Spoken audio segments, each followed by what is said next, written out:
তৃণমূলে গোষ্ঠীদ্বন্দ্বে লাভপুরে খুন, গ্রেপ্তার তৃণমূলের উপপ্রধান। গ্রেপ্তার চৌহাট্টা মহতরি 1 নম্বর পঞ্চায়েতের উপপ্রধান পটল মল্লিক। 15 জনের নামে থানায় অভিযোগ দায়ের করা হয়েছে। আগেই 3 জনকে গ্রেপ্তার করা হয়েছে এই ঘটনায়। বুধবার লাভপুরে তৃণমূলের সঙ্গে সংঘর্ষ হয় এবং তারপর এই ঘটনা। ভাস্কর মুখোপাধ্যায় আমাদের প্রতিনিধি রয়েছেন আমাদের সঙ্গে। ভাস্কর, 3 জন গ্রেপ্তার করা হয়েছে তৃণমূলে গোষ্ঠীদ্বন্দ্বে লাভপুরে খুনের ঘটনা, কি কি অভিযোগ? দেখো, একদমই অভিযোগ যেটা ছিল সেটা হচ্ছে যে এখানে ধান খাওয়াকে কেন্দ্র করে একটি জমিতে এই সংঘর্ষ শুরু হয় এবং সংঘর্ষ মূলত হয় তৃণমূলের দুটো গোষ্ঠীর মধ্যে। এবং একটি গোষ্ঠী হচ্ছে লাভপুরের বিধায়ক অভিজিৎ সিংহ এবং অপর গোষ্ঠী হচ্ছে লাভপুরেরই তৃণমূল নেতা এবং জেলার সহসভাপতি আব্দুল মান্নান গোষ্ঠী। এবং দুই গোষ্ঠীর মধ্যে মারপিটে 6 জন আহত হয়েছিল, তার মধ্যে 2 জনকে হাসপাতালে ভর্তি করা হয়েছিল। গতকাল সিউড়ি একটি বেসরকারি হাসপাতালে একজনের মৃত্যু হয় এবং এই মৃত্যুকে কেন্দ্র করে আবার নতুন করে এই গ্রামে উত্তেজনা ছড়িয়েছে। এবং এই যারা মারা গেছে তাদের বক্তব্য হচ্ছে যে 15 জনের নামে অভিযোগ দায়ের করা হয়েছিল এবং তাতে পুলিশ এখনো পর্যন্ত 3 জনকে গ্রেপ্তার করেছে। তার মধ্যে একজন উপপ্রধান রয়েছে এবং তিনি হচ্ছেন চৌহাট্টা মহতরি গ্রাম পঞ্চায়েতের উপপ্রধান। এবং এই পটল মোল্লা, যার বিরুদ্ধে মূল অভিযোগ রয়েছে এবং তিনি লোকজন নিয়ে এসে মারধর করেছিলেন বলেই মারা গেছে বলে তার পরিবারের অভিযোগ। এবং পুরো ঘটনাতে একটা জিনিস খুব পরিষ্কার যে তৃণমূলের গোষ্ঠীদ্বন্দ্ব চরমে উঠেছে বলে এই ঘটনা ঘটেছে এবং গ্রামবাসীরা জানাচ্ছেন যে এই ঘটনার সঙ্গে যারা দোষী তাদেরকে দ্রুত গ্রেপ্তার করতে হবে। কারণ যেভাবে লোহার রড বাঁশ নিয়ে আক্রমণ চালানো হয়েছিল এবং বেধড়ক মারধর করা হয় এবং সেই মারধরেই এই যে বৃদ্ধ প্রায় 56 বছর বয়স তার, সে গুরুতর আহত হয়েছিল। তাকে প্রথমে সিউড়ি সদর হাসপাতাল, পরে তাকে একটি বেসরকারি নার্সিংহোমে ভর্তি করা হয় এবং গতকাল তার মৃত্যু হয়। এই মুহূর্তে গ্রামে পুলিশ রয়েছে এবং পুলিশ যাদের বিরুদ্ধে অভিযোগ, যে 15 জনের বিরুদ্ধে অভিযোগ, তাদের বিরুদ্ধে পুলিশ তল্লাশি চালাচ্ছে। 3 জনকে এখনো পর্যন্ত গ্রেপ্তার করা হয়েছে, তার মধ্যে একজন তৃণমূলের উপপ্রধান। ধন্যবাদ ভাস্কর।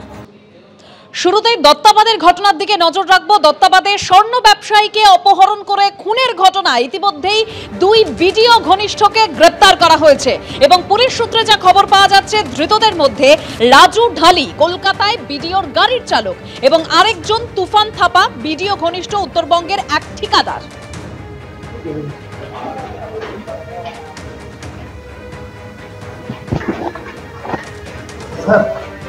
ঘটনায় 2 জন অভিযুক্তকে বিধাননগর কার নির্দেশে খুন করলে? কার নির্দেশে খুন করলে? প্রশান্তবাবু ছিলেন এবং তুফান 2 জনকে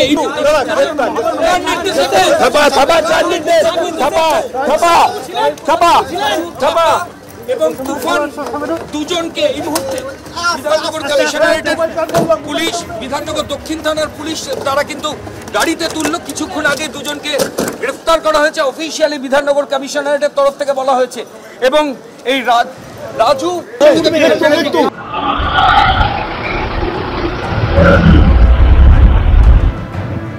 কেন মারলে?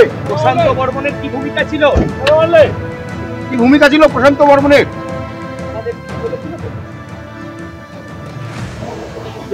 ধৃত 2 জন রাজু ঢালি এবং তুফান থাপা, তাদেরকে জেল থানা থেকে যখন বের করা হলো সেই সময়ের ছবি দেখতে পাচ্ছেন। এরপর তাদেরকে আদালতে পেশ করা হয়। কেন মারলেন? কেন মারলেন? কেন মারলে? কেন মারলে? কি ভূমিকা ছিল? কেন মারলে? দত্তাবাদে খুনের ঘটনায় 2 জন অভিযুক্তকে বিধাননগর দক্ষিণ থানার পুলিশ কার নির্দেশে পেছন ছাড়বেন?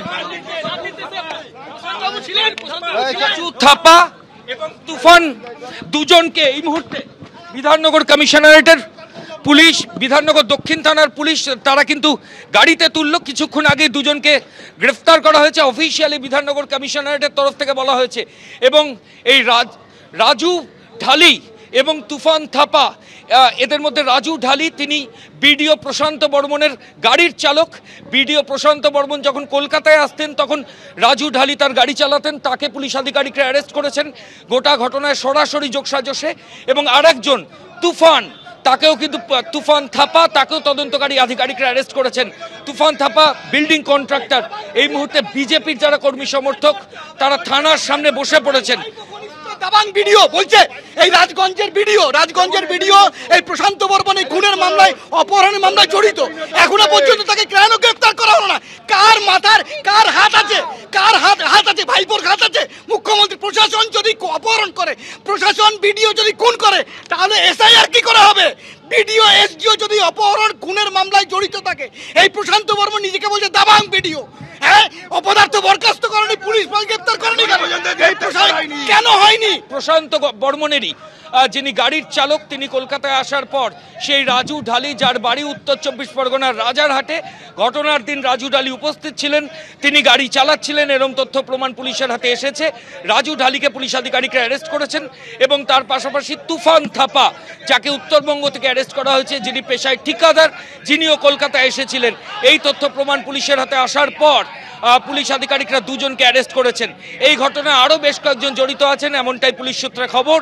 এই দুজনকে নিজেদের হেফাজতে নিয়ে বাকিদের খোঁজে তল্লাশি শুরু হবে। ক্যামেরা পার্থপ্রতিম রায়ের সঙ্গে ময়ূখ ঠাকুর চক্রবর্তী, এবিপি আনন্দ, কলকাতা।